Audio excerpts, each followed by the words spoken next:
The Feiyutech G6, a follow-up to my favorite action camera gimbal of all time.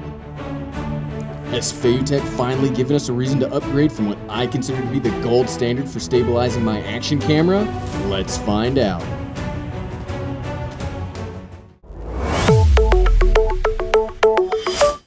What's up everyone, I'm the Everyday Dad, and if I can figure it out, you can figure it out. Now if you break down what I require to my video gear into certain requirements, stabilization is certainly one of the biggest pillars out there. I mean, I drink a lot of caffeine, and if I could replace my blood with caffeine, I probably would. But this causes some problems with cameras shaking like heck when I hold them. Enter gimbals. I love them, period.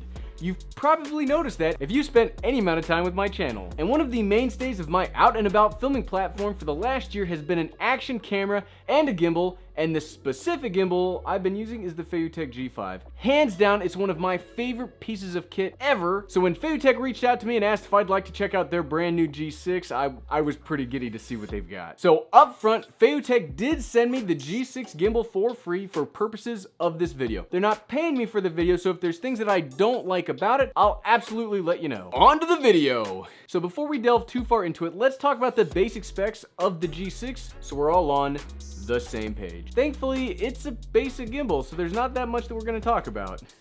The Feiyutech G6 is a 3-axis stabilizer gimbal designed to work with GoPro action cameras and GoPro style clone. It has a tilting angle of 360 degrees, pan angle of 360 degrees, and a rolling angle of 320 degrees. What that means?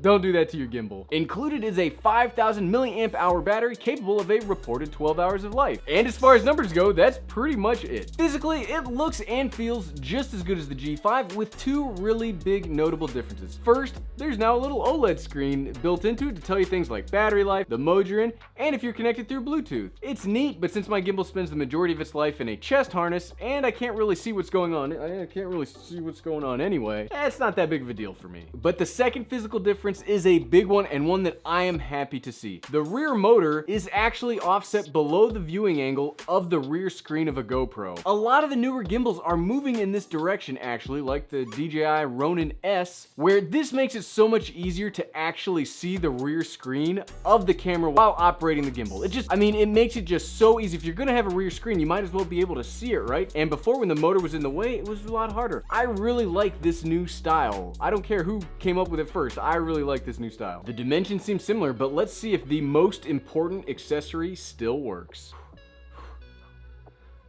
And success! This is the GoPro Karma Ring adapter, and it's for the, similarly named GoPro Karma gimbal, but it works perfectly with the Feiyutech gimbals and gives you the ability to mount the G5 and now the G6 from something like a chest rig that I was talking about earlier that makes this thing so much more usable. It's really great. Back to the device itself, just underneath the OLED display, you'll find the joystick, mode dial, and the record buttons. If you do have a camera that supports the connection, you can control it via the gimbal itself. On the back, you'll find a reset trigger and a pitch tilt and a this way tilt. I think that's pitch or yaw or roll. The roll tilt. One of those three. It does this thing. Other mounting options on the gimbal itself are 2/4-inch tripod mounts on the side and the bottom. Blah, blah, blah, blah, blah. Enough talking. Let's go outside and use it, see what it looks like.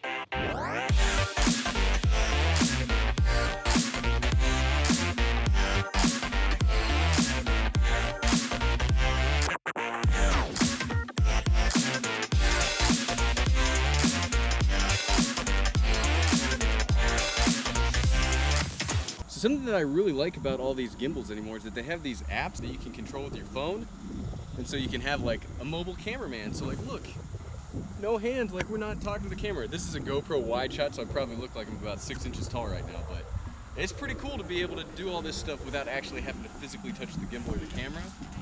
And kind of have, like, I need a cameraman. Like, I need a camera operator. I need an assistant. That's what we really need.